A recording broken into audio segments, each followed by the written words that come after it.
absolutely fucking hate cup holders. I'm sure it was your suggestion. No, it's What was your suggestion? Hello and welcome to the Collecting Addicts podcast, episode number 26. Straight off with the F1, I think. It was the British Grand Prix at the weekend. I know we had F1 first last week, but come on, it's F1 season. Lots to discuss here. Now, normally I go straight to Manish because he's the F1 guru, but this time I'm going to mix it up. I'm going to go straight, I think, to Chris Cooper and ask him, Cara Delevingne. Yeah. The most beautiful woman on the planet, but it didn't quite work out on the grid. So what we learned in that episode, I'm sure everybody saw it when Martin Brundle marched up to, because she was being minded by an Alfa Romeo person, not one of her, and it reminded everybody of Megan Thee Stallion, when Martin coined that great phrase on the grid at Austin a few years ago, when the bloke said to him about Megan Thee Stallion, you can't speak to her, and he already had, and he said, I have, and therefore I can, or something like that, one classic word. So, but it taught us a really simple lesson. Turns out anybody can be a PR in F1, because all you have to tell your charges, if Martin Brundle comes along the grid and says hello, just say something nice, pleasant and short. Otherwise, everyone's going to think you're a dick. Yeah.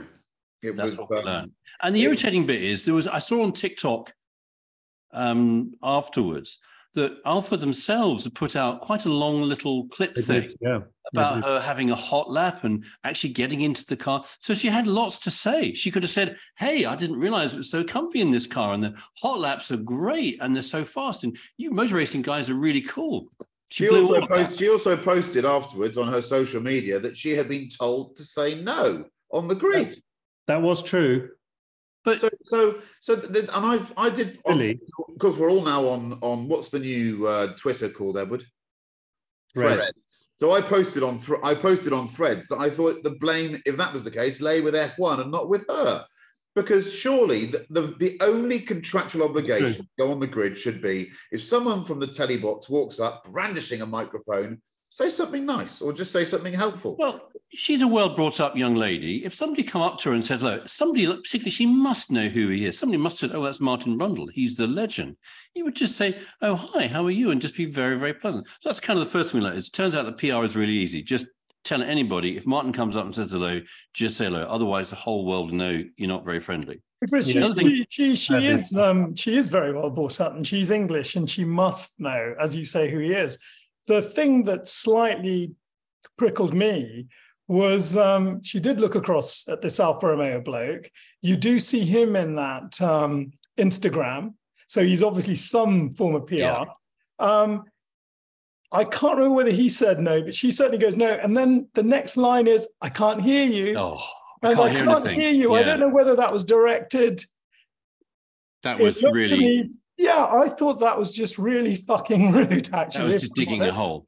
I saw an old clip posted today with Michael Douglas and Catherine Zeta-Jones. I can't remember what Grand Prix that was, but he had obviously been briefed the opposite, which when you see Martin Brundle, can you go and flatter him, please? Yeah, exactly. It's a bit like Brad Pitt did as well. Yeah, so Brad Pitt bit was over the top. It was almost like he was on his knees at one point. It was, yeah. So the other thing I wanted to say, because we're recording this with now the news that poor old Nick Debris has got the bin.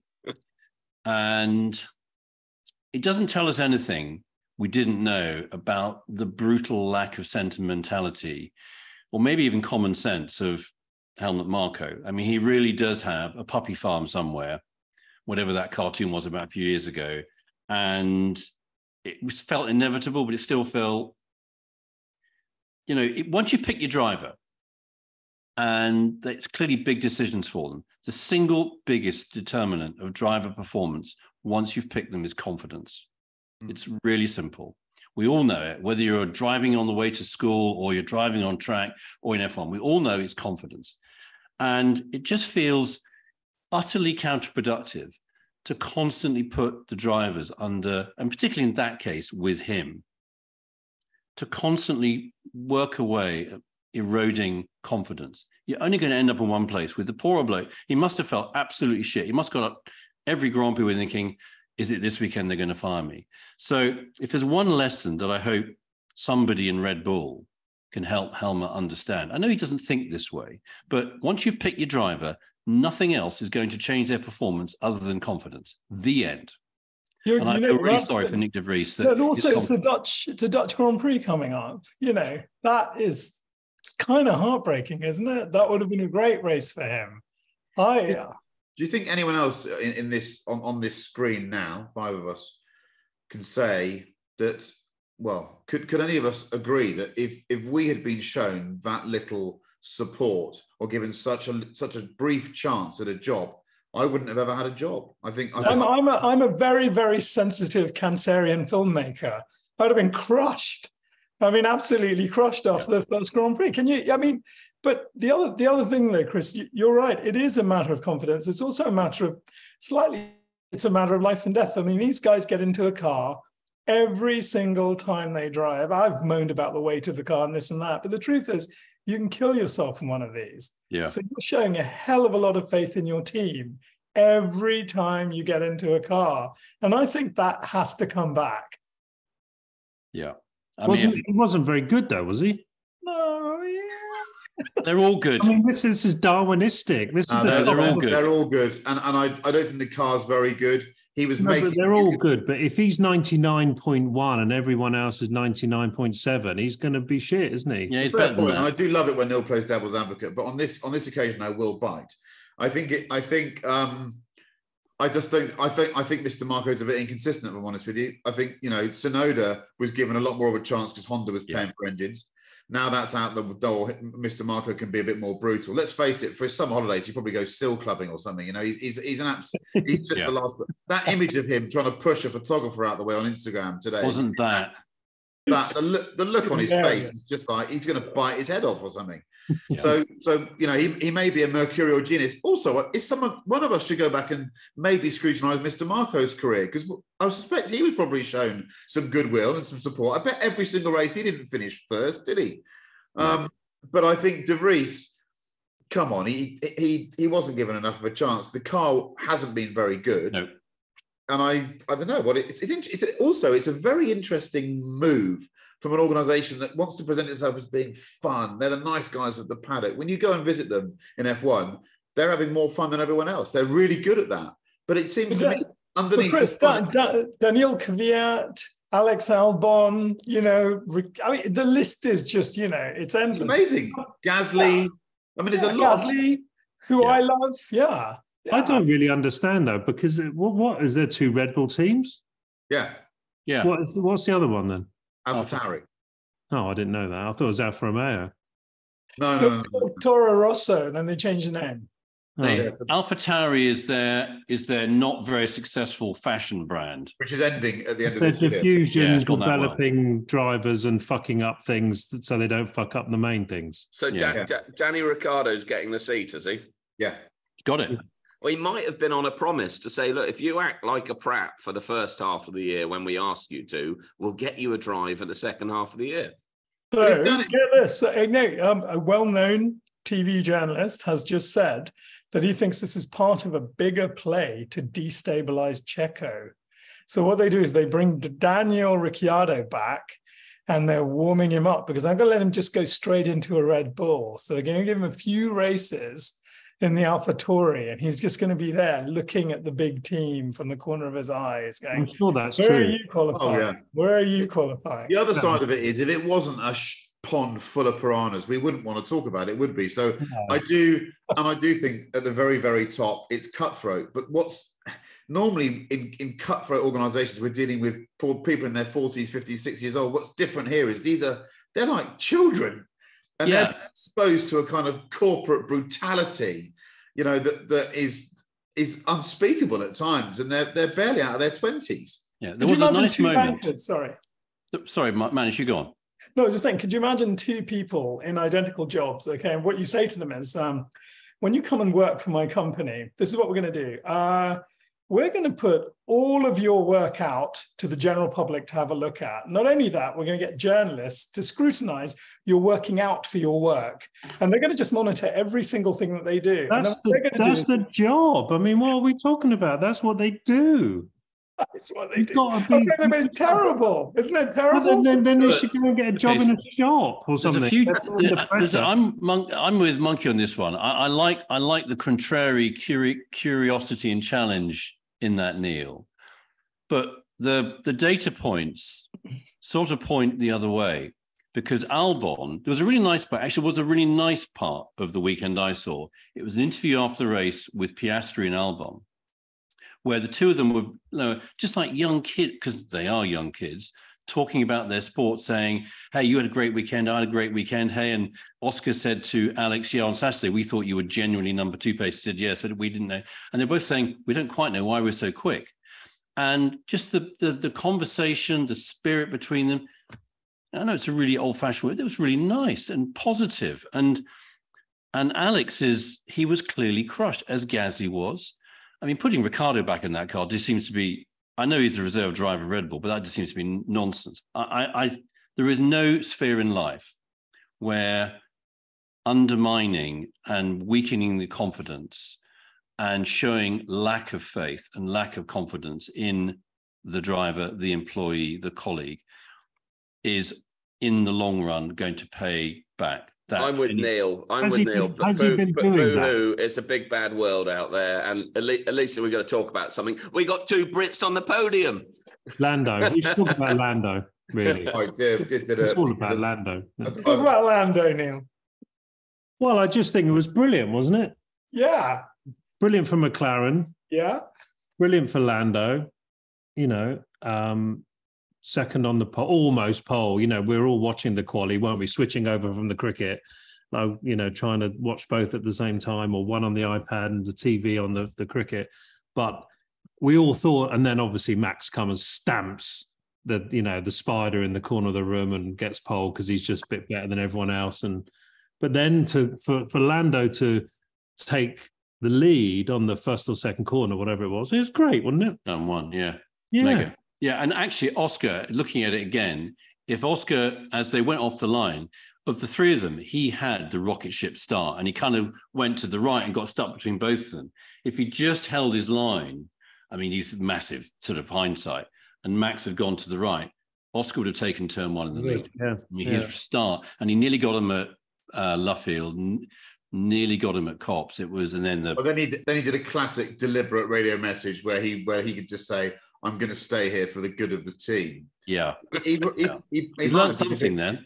Yeah, he might have been a bit quicker. And actually now that move, that not going to Renault move, looks quite sharp, doesn't it? It's amazing how stuff changes. Yeah. But how sick must Mercedes feel that McLaren, with one bound, have bolted performance onto the car? Using their engine. I mean, there must be a way that Mercedes can now, when they deliver the engines for next weekend, they suddenly are down 20 horsepower. Yeah. That will learn them, wouldn't you? You'd have to do something. That's the weird thing about Formula One, is that the Mercedes is supplying the engine to those people. Can I just also with if we're talking about Mercedes engine cars, if you look at the Mr. Lovely in Formula One, Fernando Alonso, he's blossomed into even lovelier. Have you seen? Because they've kind of gone backwards, haven't they? But did you see what he said? Well, can't be on the podium every race, guys. It's a wonderful season. I mean, this is just Fernando Poppins. That must mean that he knows that in Hungary they're going to be back up there again, doesn't it? Otherwise, it's so sweet. I was told he gets £1 million every time he's on the podium. Really? I was told that. It's probably I can see that. Probably fair value, isn't it? That was the same deal that Kimi did, wasn't it? About points at Lotus. Yeah. And apparently the bill at the end of the year was something like 24 million quid, wasn't it? Yeah. He almost out of Lance's pocket money allowance. We'll just take it out of there and put it over there. Yeah. It's a general synopsis of the race. I thought that last safety car with 10 laps to go isn't far off a bit of rain, is it? It's the closest thing to rain for action. Yeah. They all get a bit racy. We also had the lovely, I thought if you're a bit more of a strategist, the idea of the McLaren going onto the hard tyre, and then that meant that Lewis had pace initially, then he burnt his rears up, and then Lando made that tyre work. And then you also had Horner saying Lando was so impressive on that hard tyre that maybe if it had gone on a bit longer, he was catching Max. It's a bit of intrigue, and also the British Grand Prix always fucking delivers. It does. It's a brilliant circuit for a Formula One car. It does work really well.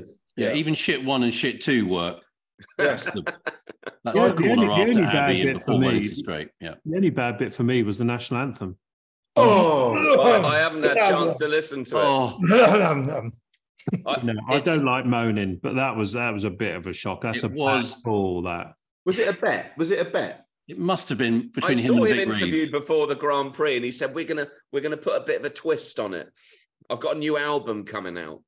There are some things that you can have a bit of a giggle with and twist them and modernize them, and we're going to talk a bit about that later, aren't we? Not the fucking national anthem. There's two things you should always leave alone, man. Just do it properly. Two things. I know you all agree with me on this. 1, national anthems. 2, hummus. Leave them alone. Don't put roasted peppers and shit in hummus. Hummus is just ground up peas. Leave them as they are, mate. I quite like hummus Beruti, though, if you've had that one, which was slightly spicy. It's very good. You just pause. There you go. Different thing. I'm looking to mute. Love it here. Right. Okay. Well, I thought, I saw the attendance was the best ever. 480,000, nearly 500,000 people over the weekend. Can you imagine that at about an average of £125 a pop if you go low average? Yeah. A lot of money. Yeah. I live directly under the helicopter line. Yeah, likewise. Into London, and it's brilliant seeing all those Augusta 109s.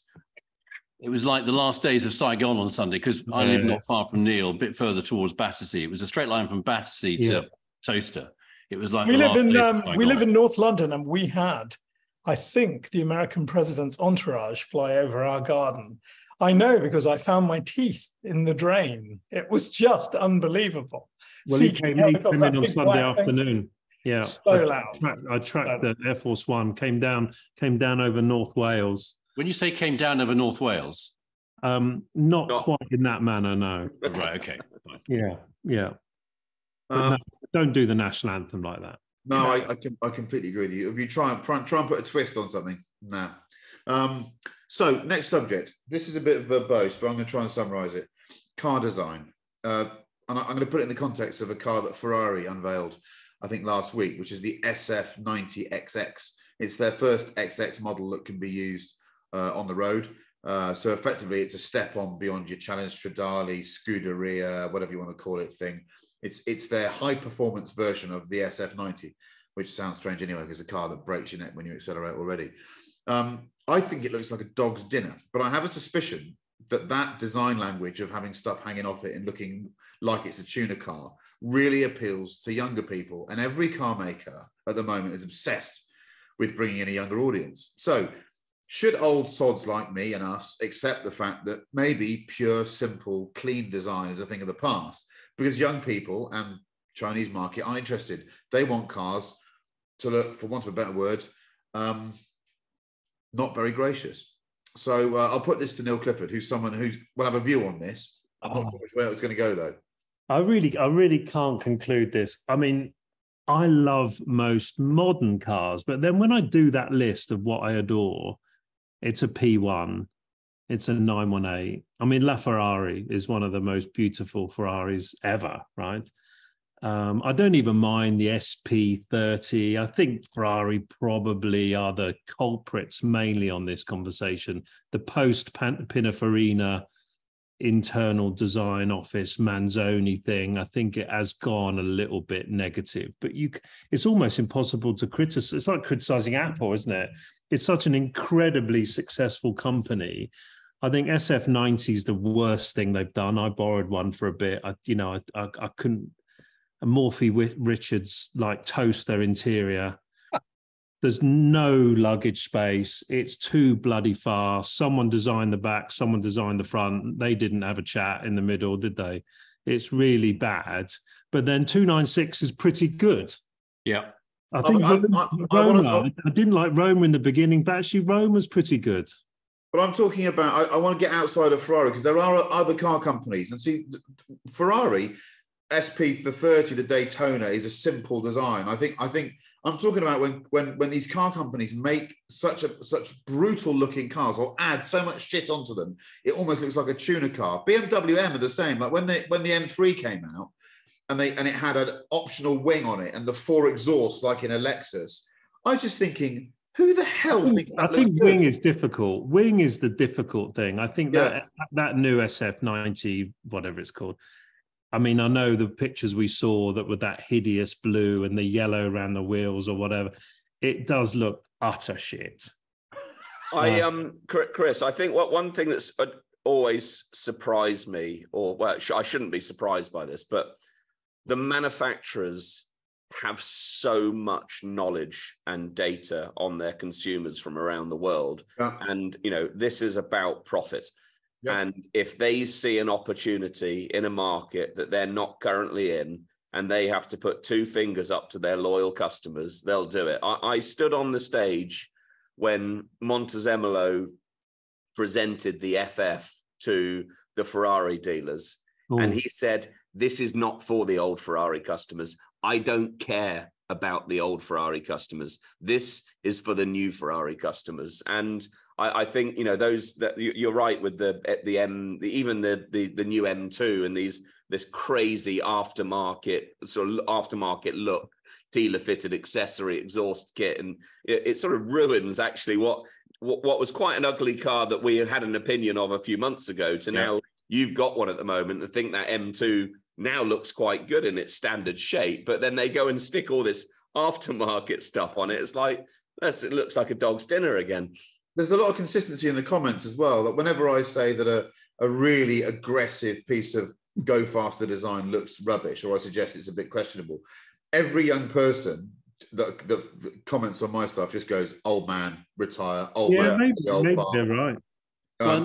I think one thing I will say, and this does unfortunately come back to Ferrari, and there's not any other manner. And I've just come back from Donington today, where there's a massive array of customers up there, and I spoke to someone I know quite well, and this to me just makes the whole sport of buying a new Ferrari very ugly.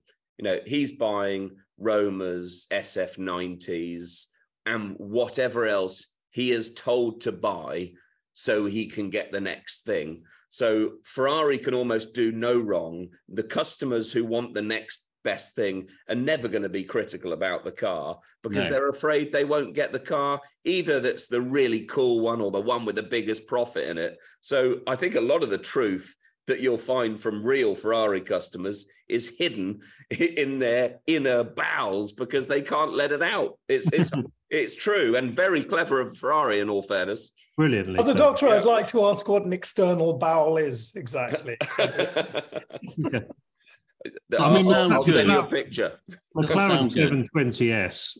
I mean, I know we're going back a bit, but that was a bit of a mistake, wasn't it? That was a rough old design, wasn't it? Coming from 675 into that. I mean, I suppose there is a maybe it's just trying to be different, or maybe we are just old farts. Maybe we're loose to more elegant, smoother things. It's all about those sort of juxtapose of angles, isn't it? Too complex. I also think it was when we'll obviously come to our 2-car garage later on, but a lot of these things come back. You think they're ugly today, and in time you start thinking, actually, I quite like that now. There's not that many cars out there that I really dislike. I did a Chris Cooper thing yesterday. I got my son. I asked my son if he would have a look. I'm sorry to bring it back to Ferrari, but I just wanted to literally deal with the question as you'd written it. Yeah. Should great car design appeal to all ages? So what I did was I just showed him some Ferraris, starting with the 125. I just picked them sort of, at intervals. And it was very interesting to see what he thought looked great. Yeah. And he absolutely loved, he didn't like the 125, so the front looks like a toy dad. I don't really understand that square grille. He sort of thought the back was okay. I quickly snuck in. I then went to a 500 TR and a 315, and he went, beautiful, absolutely beautiful. He just loved the lines and the curves. I showed him a Maserati 3500 GT with the hard roof. He didn't like that. He thought it looked a bit American, which I thought was quite an interesting comment. He didn't like the Berlinetta Boxer, which shocked me. No, I'm an idiot. I put him up for adoption. Can't be your son. I think you should adopt him. No, he's gone. He's gone. Yeah. But you know what he said? He said the front is trying too hard to look like a Countach. I quite like the back, Dad, which I didn't really understand. When I showed him a pure profile, he thought it was pretty. He loved the 308. He said, God, that is beautiful, Dad. That's absolutely beautiful. And then it started to go a bit wrong. He didn't like the Testarossa at all. He really didn't like it. It just didn't do it for him. He just thought it looked all wrong. He really didn't like the Roma. He said that looks like a Jag, Dad. That's what it looks like to him. That's a low blow. Aston. Yeah, that's what he said. He said of the Roma, and he really, really, really didn't like the SF90. I didn't even take him to the XX. And it was quite funny. The last of the kind of very modern Ferraris that he liked was actually, he thought the LaFerrari had something, whatever it was. He just thought it had something. And he's 17, and he draws and paints a bit, and he's got an eye. And I thought it was just really fascinating to see what a teenager thinks of these. So I think what I'm saying is a sweet spot for him is somewhere between the late 50s and the kind of pre-Testarossa 80s. He loves those shapes in general. Right, John? Monza was good. The new Monza, pretty cool, that. But I think to sort of link in what everyone said and what Edward came out with at the beginning, which I agree with, is car companies, they know much more about making cars than we ever want to give them credit for. They know what they know what the market's about. We all think we know better, but we don't. But I do believe that one of the most consistent behavior among the car companies that are successful at the moment seems to be they've worked out that it's much you can, to bring in younger customers, you have to do something brave, and you have to believe that you won't necessarily alienate the old buggers. They'll come round to like those shapes eventually. But if you just keep making shit that appeals to old people, you'll never get the young customers on board. And I think BMW has proved that. We all said, oh, that new M3 won't sell. It's doing very, very well. And I think because everyone's gone, do you know what? It drives brilliantly. I'm getting a bit used to it. It's an M3. Yeah, but actually, that's one of the bravest mass market products I've seen in ages. Yeah. Because when they showed the first pictures, we all went, "That's terrible." So Porsche don't do it, though, do they? Porsche don't have that strategy. Porsche are more consistent. Hold on a minute. The original Panamera was one of the most controversial cars that was released. Everyone just said, "What's this?" 20 years ago. I'm talking about now. Well, not now, but relatively recently. What Porsche did with the Panamera was arguably the bravest thing I've seen since I've been doing this job. Everyone just said, "What is this?" We all went, "It's terrible." It did look like a whale. It looked like a. It looked like a whale. Bloody good car, though. Yeah. So your question, Chris, was: should great car design appeal to all ages? Great car design does appeal to all ages. Yeah. End of. Yeah. We all know that, and I think this. I spend a bit of time in this sort of stuff in my day job, which is the whole kind of data and analytics, because it's become how people interpret it. And there's an awful lot. There's still somebody who's got a hypothesis or a prejudice or whatever, and it depends what they're solving for. And there's clearly, because of the growth of social media and is it Threads or whatever it is, the new Twitter, whatever it is, trying to cut through all that, you've got to try and be more dramatic and more provocative and so forth. But I think the optimistic view is that great car design does appeal to all ages. Great car design, 911, 246 Dino, the Mini, original Mini, those are all great designs that still look great. So I kind of think part of this conversation we've always had, back in the 70s and 80s, there have been people like us then saying, what is it about cars with vinyl roofs or high sort of waistlines on cars or low waistlines on cars or whatever it is? But quality outs. We'd probably all be slagging off the Sierra if this was a 1983 podcast or something. I still would. That was fair, though. What about the concept for the Sierra? If someone find the name of that, I'll try and get it. The concept for the Sierra was an interesting looking vehicle. How often do we pose a question on this podcast and actually answer it? We'll move on. We've actually answered the question there. Right. Can I just say very quickly, Ben, our intern, and I walked home last week, and 150 yards from where I live, there was a blue 456 MGT-A. And there you go, it's an A. I know. But Ben had never seen one in real life. He's 19 years old, and he said, God, that is so beautiful. Yeah, there you go. Yeah, exactly. It was the auto that did it. Yeah. Stick of doom, as Chris calls it, the stick of doom. This is the Ford Probe 3, which was the concept for the Sierra. Yeah. No. Oh, look at that. Woody Allen. I quite like that. XR4i, 4-door. It's a 5-door XR4i. That was the future. Or the Mercure, or the Mercure Turbo.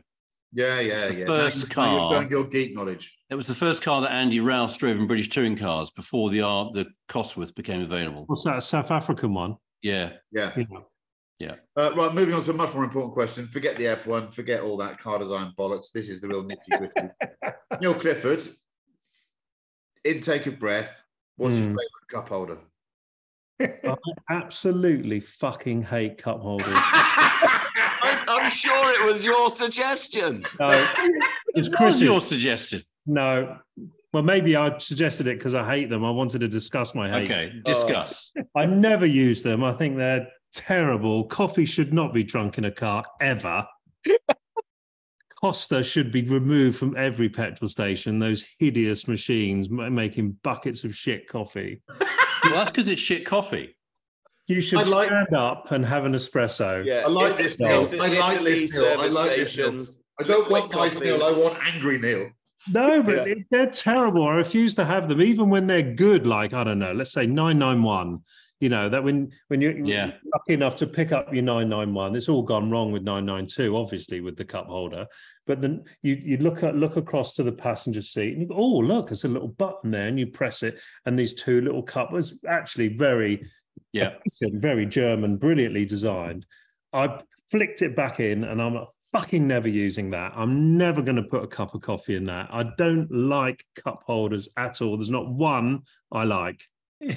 Tell you what, that is evangelical in its steel and its power. It's true. I adore America. I'd love to live there at some point, but it's the one import we've got from America that I find repulsive.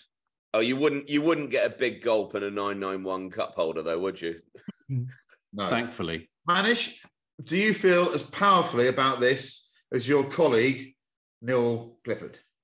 Absolutely not.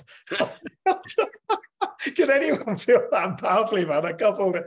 I did yesterday. I found a website called, I think it's called Boire.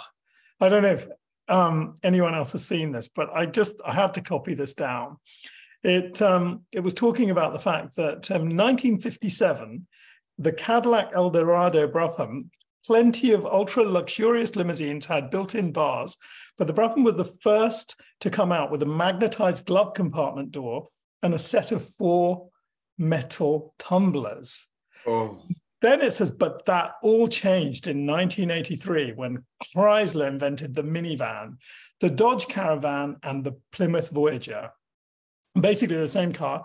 That year, it says basically, it says that is the car that gave us the cup holder. And then it went on to say in 1994, there was a lawsuit, and it was Liebeck versus McDonald's restaurants. I don't know if you remember this. It says, if you're too young to remember the hot coffee case, or what happened to spend a nice year in a cave in Poconos, Stella Liebeck, a 79-year-old woman, sued McDonald's for damages after spilling a 180-degree Fahrenheit coffee on her lap in a stationary car. And that was the bit that got them. She got third-degree burns from the spill and was awarded $2.7 million, which was reduced to $640,000 in appeal by the jury. So, are coffee cup holders a good thing? Never used one, quite simply. Did you say coffee cup holders, though, Christopher? Well, no, cup holders. Cup holders. Well, but this is about coffee. But I did remember something. Audi Q5 has got the temperature-regulated ones, and you can press it to 3 degrees or 58 degrees. Really? So you change your mind, yes. They've run out of things to fix, haven't they? Thermal, well, they don't break down. Thermal. I'm with. We're getting a pretty lukewarm response to this. We've got 2 negatives. I'm moving to Chris Cooper now. Do you? So, I was talking to somebody about our podcast who hadn't really seen it. I can't believe there is anybody left that hasn't. Okay. How do you see a podcast? And well, on YouTube, Christopher. Put that bloody thing down, love it. Yeah, I haven't got mine in one of those yet. I want one of those. Oh, but you can borrow mine for the week. And I said, how, describe it to me. He said, it's a bit nerdy. And I thought, it's a good thing. And I thought, when I saw this question, I thought, is this peak nerd? Could be. I'm not sure it is.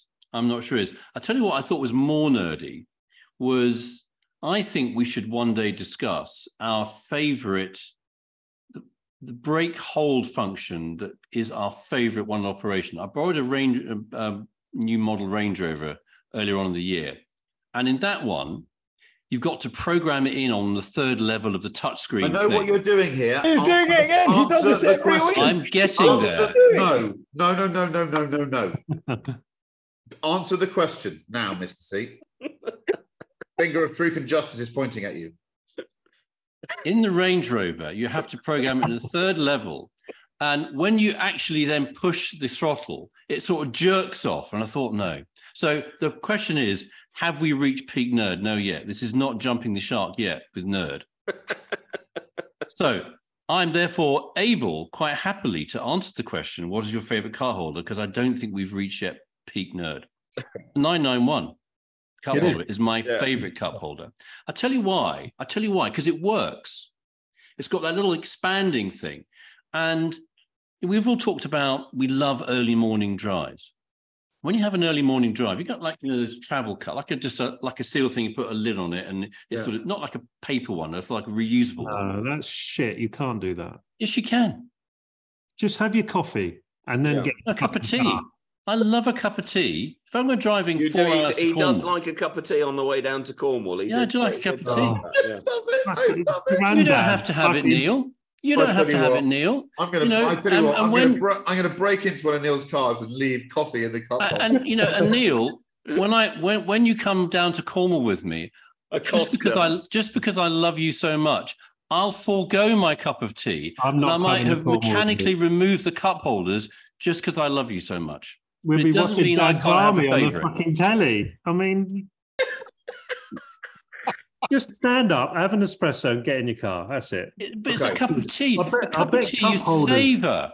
Edward, are you going to support me in this or not? This is not helpful. Well, I'll try and get through this pretty quickly. First of all, if you need a coffee so much that you need to buy one and bring it into the car, you've got a coffee problem and you should probably stop drinking it. If you're going to have a coffee, go and enjoy it and have a good coffee. A small flat white that's not too hot that you can drink in about a minute if you need to, or a quick espresso on the Italian the cappuccino on the Italian Autostrada is €1.50. It's the perfect temperature. You drink it, you go. It's so easy. Yeah. The moment you put a hot drink in your car, you can't drive the car how you really want to drive the car. That's a big problem. You can. Well, you say that. I don't want to be in the car with you when you do it because I'll be in the passenger seat. Yeah, but not all of us are looking to invert cars. No, fine. But anyway, I did. You've obviously put cup holder. And not coffee. I don't need a cup holder personally, but I do want to give a little bit of respect. Do you have a manservant that does it for you? I want to give a little bit of respect to my man Jay-Z and Beyonce for their boat tail custom Rolls Royce for $28 million. The engineering that went into their champagne holder and flute holder, that's quite remarkable. And that's a commitment to an addiction in the automotive world. $28 million. Being driven at the back in a 600 Mercedes with a bottle of champagne, that's a different strategy, isn't it? Yeah.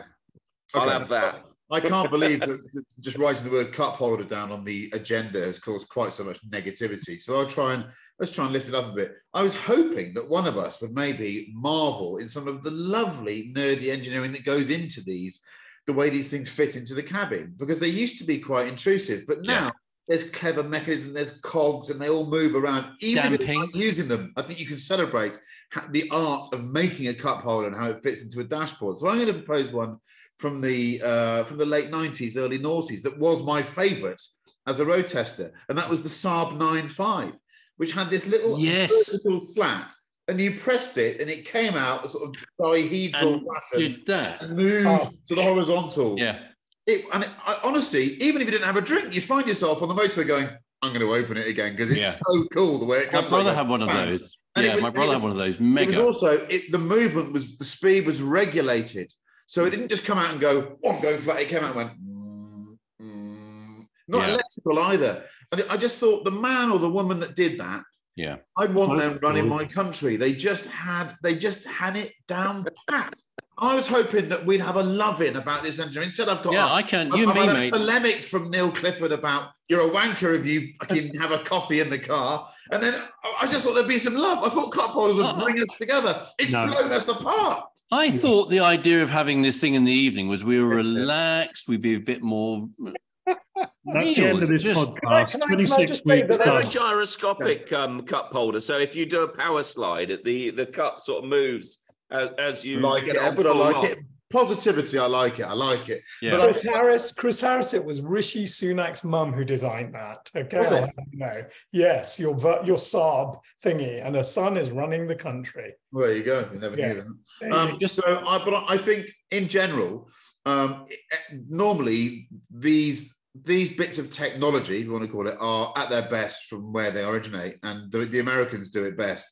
And if you get in. I always think if you get in you get taken somewhere in a massive Escalade and you go to America and you do an Uber Black and it comes in an Escalade and you get in it and you think this thing has no suspension. It's rather noisy. Then you look and you think, but the cup holder game in here is strong. Yeah. They know how to keep a beverage in a car. And it's a subject that's close to Neil Clifford's heart. I like that. Yeah. I'm depressed. Move on. Okay, now I've got a bit of skin in the game here. I might take a hammering, but there we go. What resto mod does the world need, and which one does it not need? Neil Clifford, you're on a roll. Oh, bloody hell! I'm gonna be positive now. I actually love them all. I think it's like the greatest hits of automobiles, isn't it? You can't say that, I don't know, Adele doing a version of an Elton John song or whatever. I think they're all great. I don't think there's one, maybe you guys will come up with ones that we don't like, but I think whether it be the Integrale or that 92A or the recent Diablo or obviously Singer, they're all bloody super. I love them. And I think, what is it? I suppose you could say that's a bit of a lack of imagination of the current cars if we have to go back and copy things. Maybe that's a thing to talk about. It happens in my industry, in footwear, it happens in music, it happens in handbags, it happens in car auction sites. Yeah. And I think maybe that's a negative thing to talk about. But if you look at the actual cars, you'd love to drive around in that new 928, because the problem is you buy a current 928, and I know it's 50 grand probably versus like 500 grand or something. You drive a 928 now, they look amazing and they're a bit shit. And you drive a, I don't know, Lancia 037, maybe that's not a bit shit, but a lot of the cars that look lovely, and that's a subject to talk about, I can really bang on about that. They look great, but they're not great. Yeah, they're disappointing to drive. So can I ask a question here, Neil? Yes. Is resto modding de-shitting old cars so they can be used like new cars, or should they be tweaking with the aesthetics as well?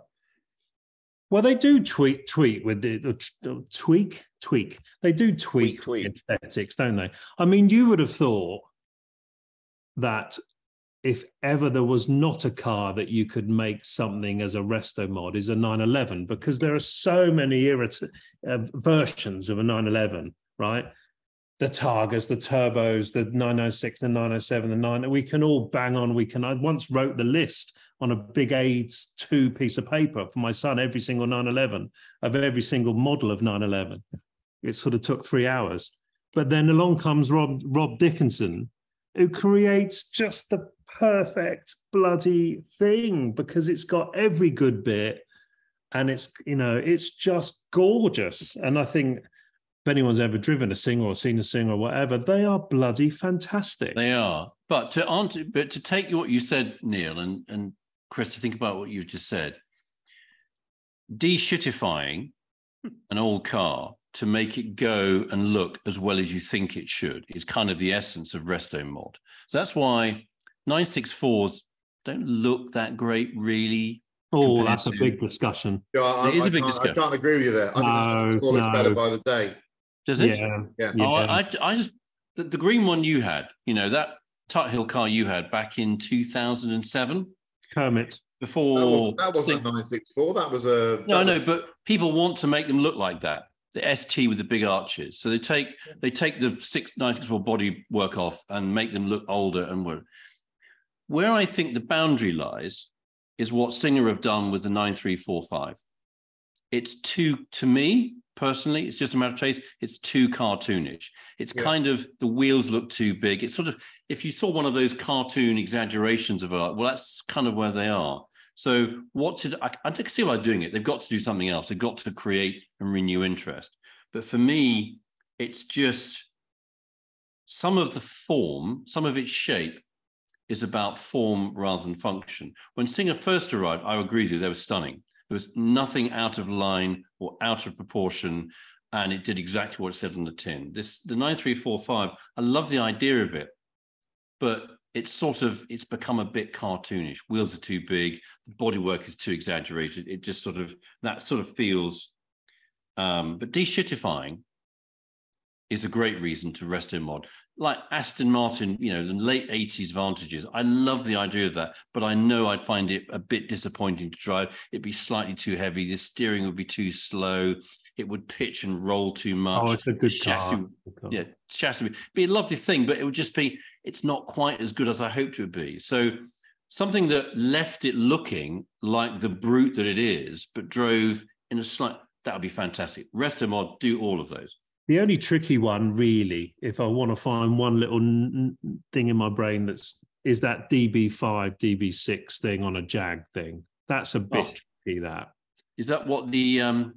That's not so easy, bless everyone that owns one, but that's not so easy, that thing. Apart from that, I can't think of many that I don't like. I mean, that... What about the principle of putting an electric engine into a car? No. I mean, that's just got to be wrong, hasn't it? That's definitely wrong. Just as a Restomod. We've covered that before, and I think that DB5 one is interesting. I totally agree with you, Neil. But obviously, the stunt cars. Am I right, Chris? That say they put like E46 M3s underneath the body. Yeah, they did, but they also made sure the wheelbase was the right length. And the problem is, if you take another car's wheelbase and put another body on it, you got a massive problem to start with. You don't realise that most people don't understand wheelbase length, but instinctively their eyes know exactly what's right or wrong. Yeah. When you see a wheelbase, you might not know it, but you know if it's right or wrong.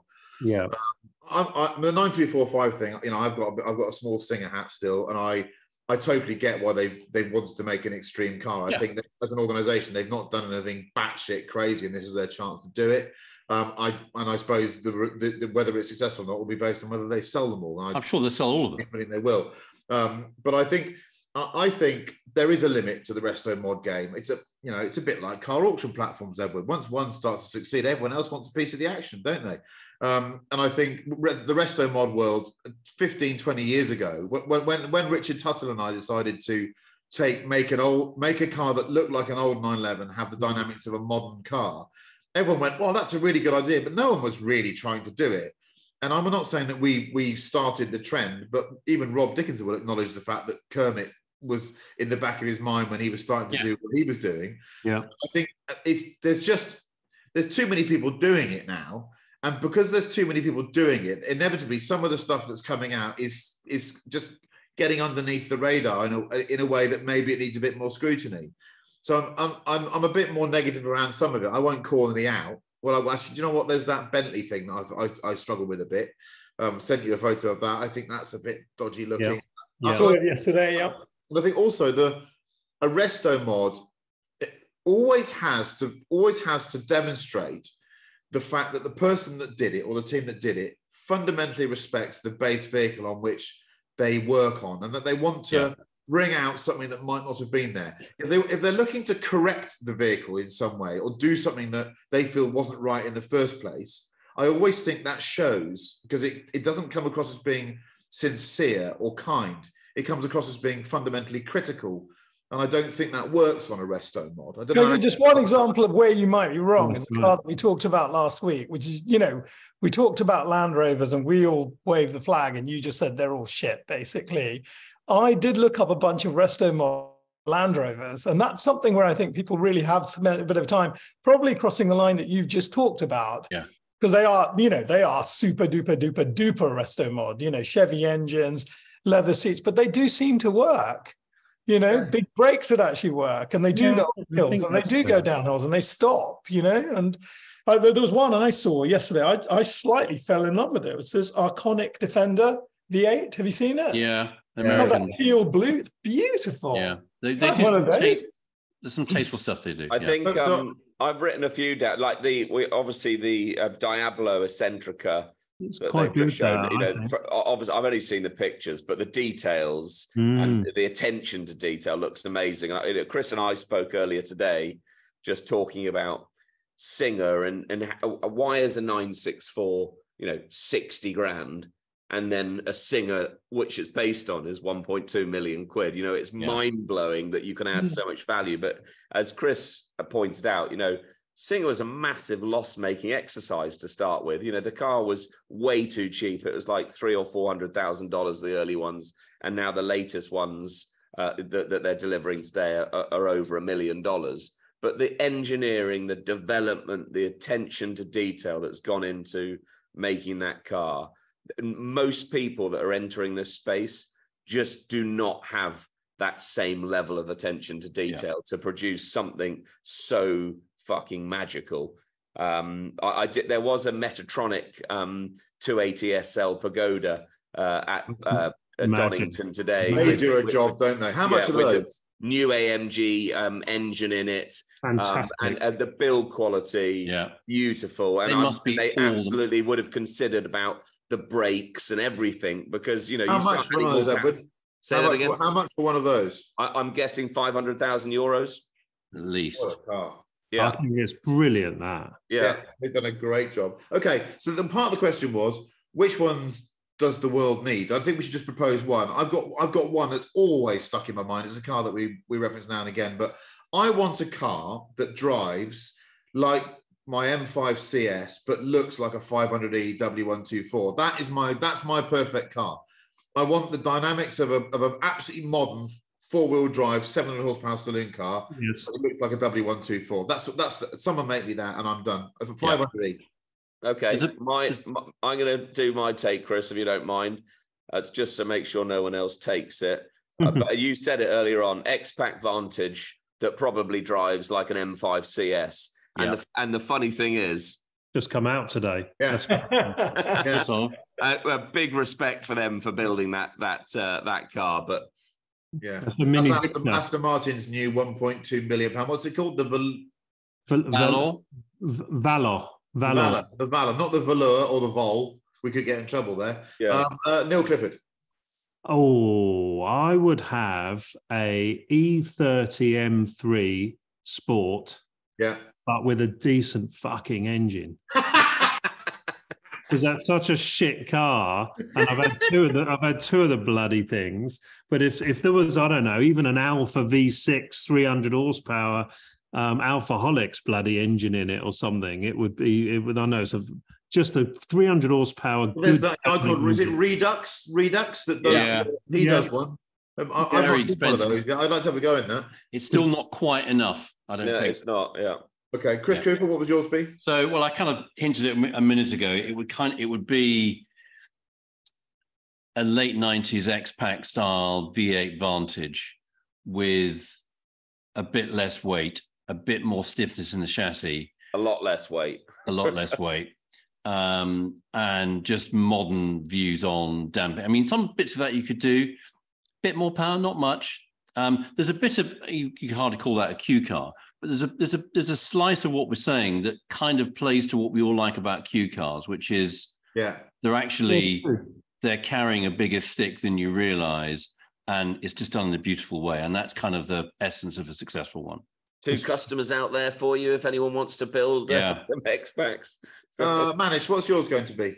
Oh, if I could get somebody to build a Mura that doesn't take off, that actually goes around corners, that has brakes that work, that would be the dream car. It's interesting, isn't it, when you say that I think there's instinctively, there are certain cars that are just off limits. No one is going to be brave enough to cock about with a Miura. Because you're just going to get hammered by everyone. Of course you are. Well, it's not going to be as good, is it?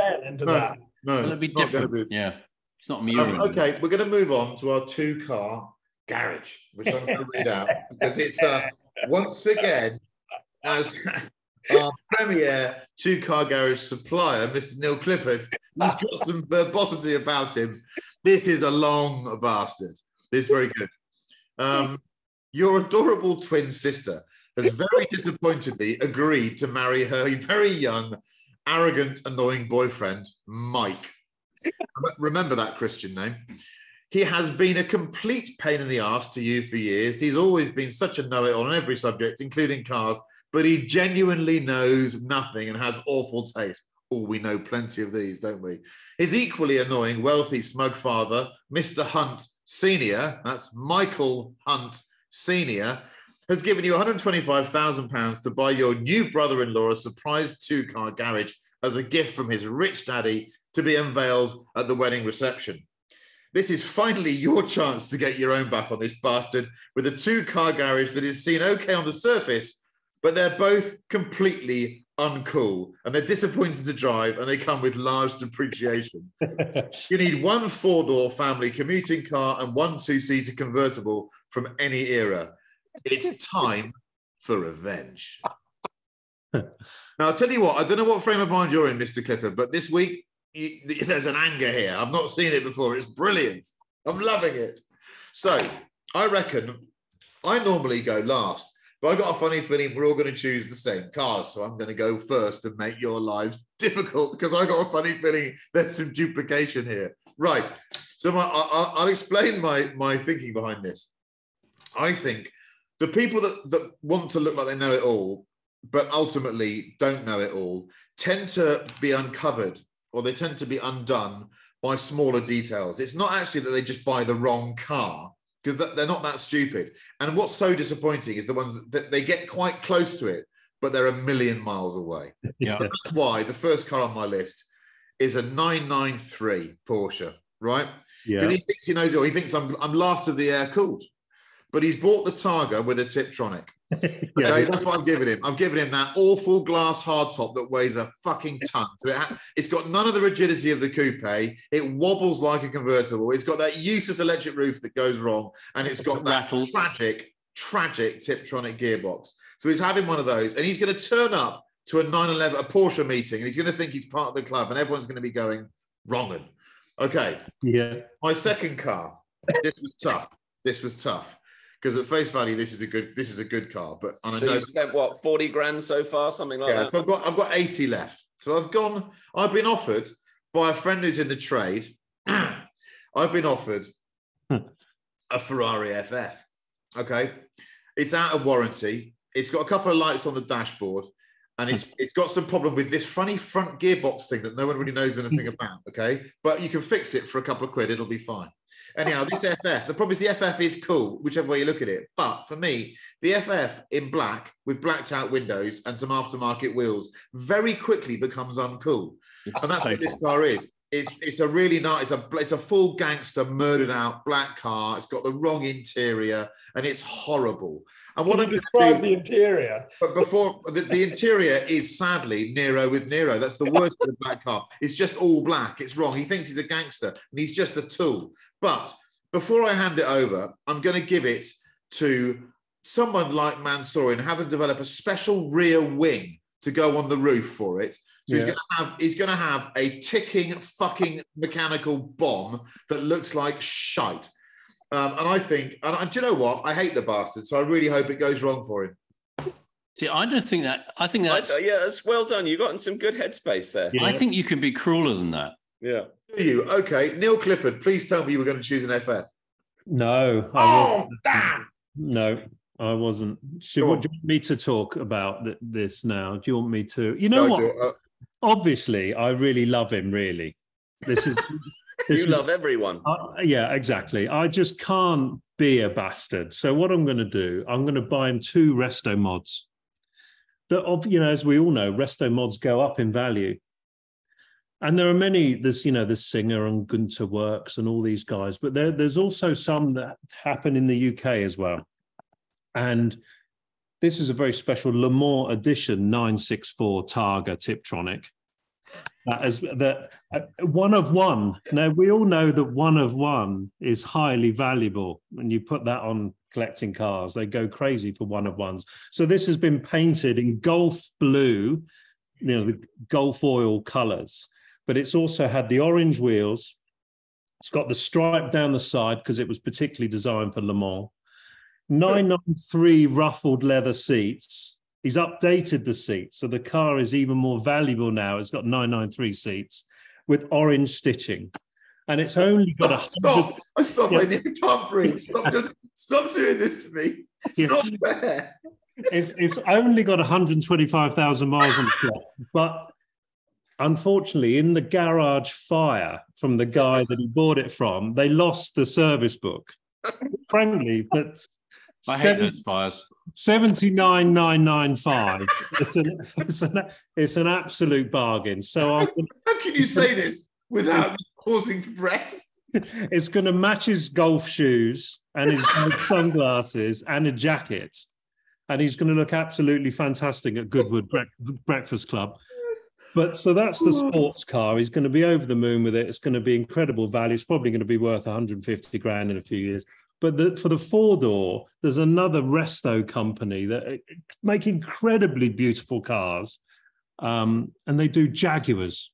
I don't know whether you've seen these Jaguars. I won't mention the name, but they're made in New Zealand. Oh, I know the Mark II. It's called a Mark II Jaguar, and it takes a Mark II 3.8 and makes it better. Puts an XJ40 innards in it. Exactly. And we found one of these. Again, it's only got, I think, 97,000 miles on the clock and 9 owners. But it's the super rare automatic. J-Gate. And this is 39,995. And again, I think that will double in value. And I've got 5 grand left, actually. And I'm going to sneak in another car because it totally explains his character. The Plymouth Prowler convertible in purple, 5,995 on piston heads, and he's actually got 3 cars for 125 grand. Now, I'm going to be so happy when his father-in-law hands them over. There you go. I'll tell you what, kids, if ever you want a lesson in sarcasm, come to our podcast. Right, Chris Cooper. I think you can be. So I was torn with this because it is your adorable twin sister. But he is a total member of the Cambridge University netball team. And they're clearly very, very pleased with themselves.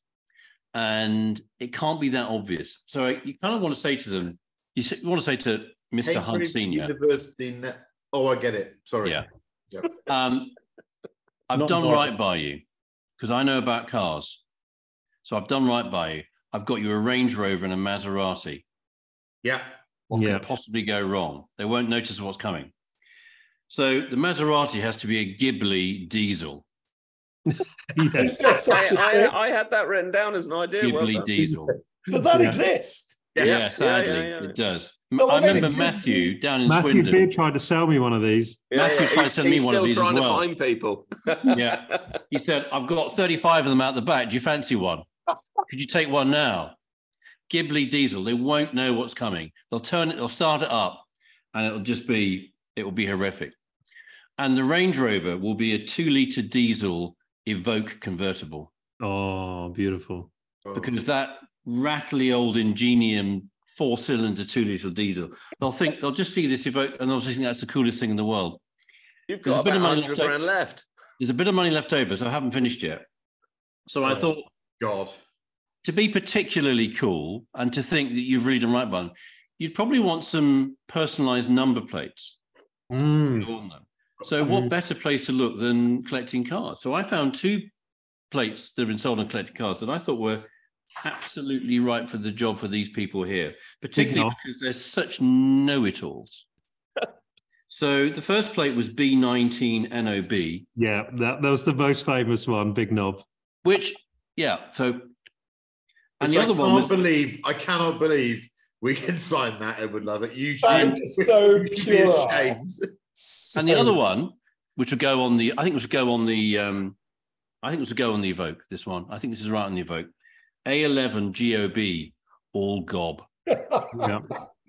That's a good all gob on a Maserati diesel. I mean, it would take a while to sink in quite what you'd done to them. Yeah. And that would be just so juicy.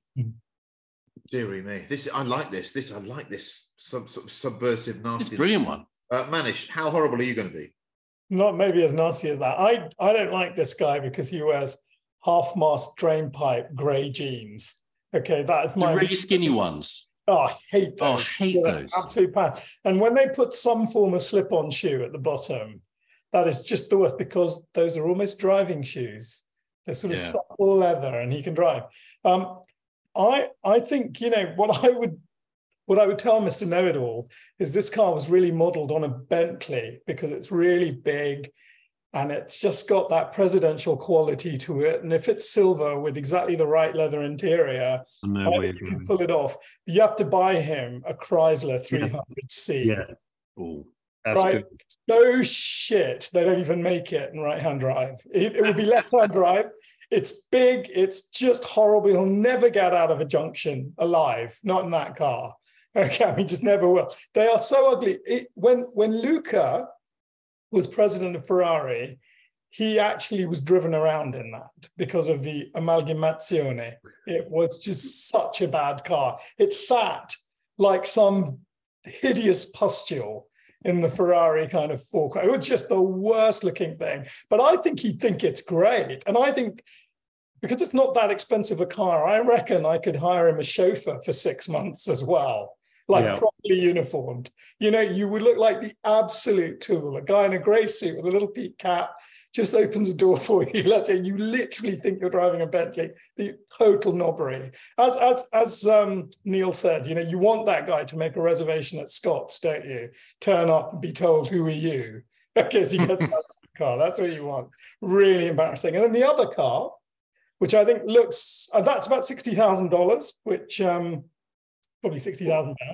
But what I did find for 65,000, well, 45,000, but what I did find for £65,000 was an absolute gem, a 1991 Ferrari 348 GTS shitbox. Yeah, that is a shitbox. That's the car.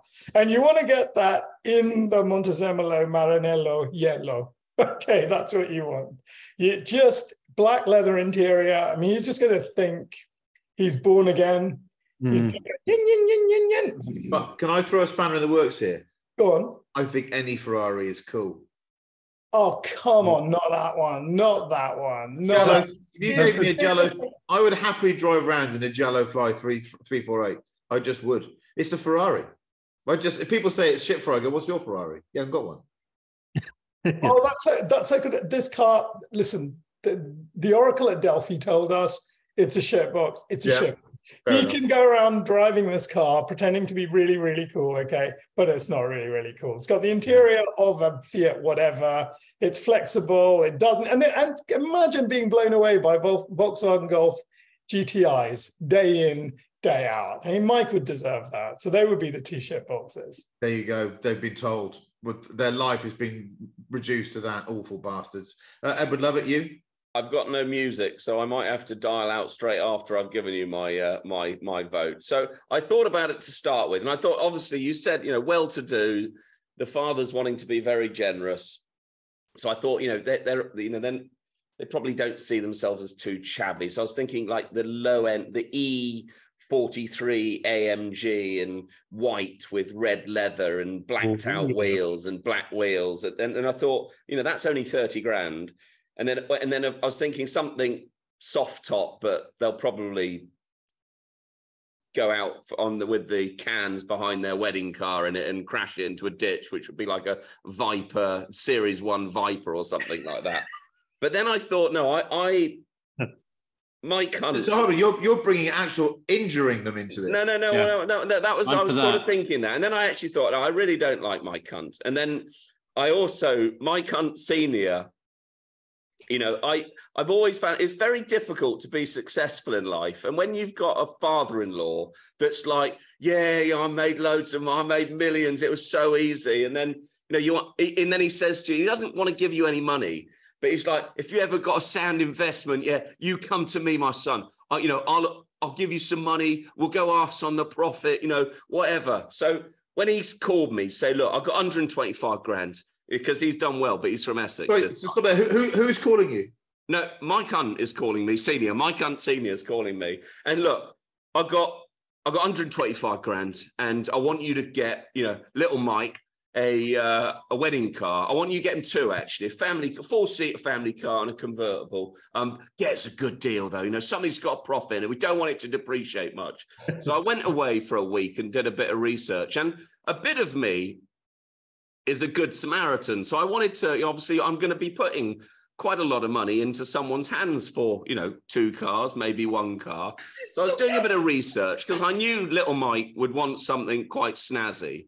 So I thought, I bet you'd like a Rolls Royce, and I bet you'd like a drop top Rolls Royce, like a Corniche. Yeah. So I found a scrap dealer in Devon that very unfortunately bought Jimmy Savile's old Rolls Royce Corniche. God. So anyway, he paid 160,000 quid for that. So I called Mike Hunt Senior to say, right, Mike, you said to me to call you if I've ever got a good investment. I've got a car, but it's 160 grand, not 125 grand. So can you give me a bit more money? Edward, if you think it's a good deal, you go get it, my son. So I've put 160,000 quid into Jimmy Savile's Rolls-Royce Corniche convertible. We only need one car because we've stretched the budget. That's going to be unveiled. They can have I'll leave the V5 on the seat so they can put their name in. I'll fill out the V5 in their name, ready to send off when they do it. And I'll pay for the tax out of my own pocket as well. And yeah, when they come to sell it, we'll see how they get on. That is amazing. It has been nice having a podcast. Yeah, I've enjoyed it. It was good while it It's lasted. over, isn't it? It is over. Ed would love it. I don't know where you get it from. He said, I don't like the guy. There, you know, we got a guy that, you know, an obnoxious father, and you want something that's heavy in depreciation. I've delivered. How did your sister get mixed up with this lot? It's unbelievable. She'll be all right. We'll put a picture up of Jimmy Savile. His twin sister. We're moving on to some music now. Neil Clifford, can you calm us down, please? Okay, I'm taking my responsibility of the 90s very, very seriously. The one band I haven't ever talked about is the Stone Roses. Now, the Stone Roses only did 2 albums. Can you believe it? And I don't know why I missed the first album, but the second album is just fantastic. And the first track is 11 minutes long. So it's sort of a stairway to heaven or a Bohemian Rhapsody of the 90s called Breaking into Heaven. And you can play the bass to this driving. You can play lead guitar, you can drum, you can sing. It is a masterpiece. And everyone should enjoy it. It's bloody fantastic. There we go. I feel a bit cleansed finally. Chris Cooper. So 90s are big in my thinking this week. In 1992, Melody Maker, very sad loss, Melody Maker, got amalgamated into New Musical Express in 2001. Kind of became part of a website. It's just gone. Yeah. So smash hits in the 80s, Melody Maker in the 90s, just great mags and great loss. In 1992, Melody Maker described this band as the best British band of the 90s. Suede. Okay. And their second album coming up was just unbelievably good. And it wasn't a single, but She, track She, just fantastic. Really, really just... Yeah, I struggle with it in a car though. It's the way it's produced. It never seems to sound quite right in a car. Oh, I think it's just how lovely. I was driving backwards and forwards to Germany when I was first racing there in the Caterham Europo thing. We had CD players in the car. That's one I had. Was it? There and back. Brilliant. Very good. Managed. We going classical or modern? No, we're going classical. Handel's Saraband, made famous by the film Barry Lyndon. It's just, they've used it in a couple of commercials. I can't remember which ones, but it's just big and pretentious, and it can mean all kinds of things. But the moment where it's best used, I think, in the movie is when he loses his little boy, Patrick. There's a sudden cut to a tiny coffin, and it's being pulled along, and you realize it's not a full-size coffin, it's a child's coffin, and it's being pulled by two sheep. It's very, very, it can be a very, very dark piece. Ooh. That's where I'm at. God, I'm going to lighten the mood a bit, because I sometimes try and be too clever and sophisticated with music, and I always fail. And I always got a few go-to tracks that, if I'm in a car, they always make me smile. And I think Stevie's, For Once in My Life, always. Oh, yes. Smile. I think it's perfection. It's pop perfection. It's gorgeous. Thank you very much for sticking with us. Sorry there was some Saxon in there. We don't use the vernacular very often, but sadly, there's a certain combination of Christian and surname that does sound like a swear word. And we apologise on behalf of Edward Lovett, who kept having to repeat it. The afternoon that you hear this, we'll be doing our first live recording of a podcast. We're all very nervous about that. So those of you that are coming, thank you for your support, and we'll do our best to entertain you and feed you some pig roast, or non-pig roast if you don't eat pig. Thank you for joining us for number 26. We hope there'll be a number 27. Well, there is. It's being recorded. 28, still up for debate. Who knows?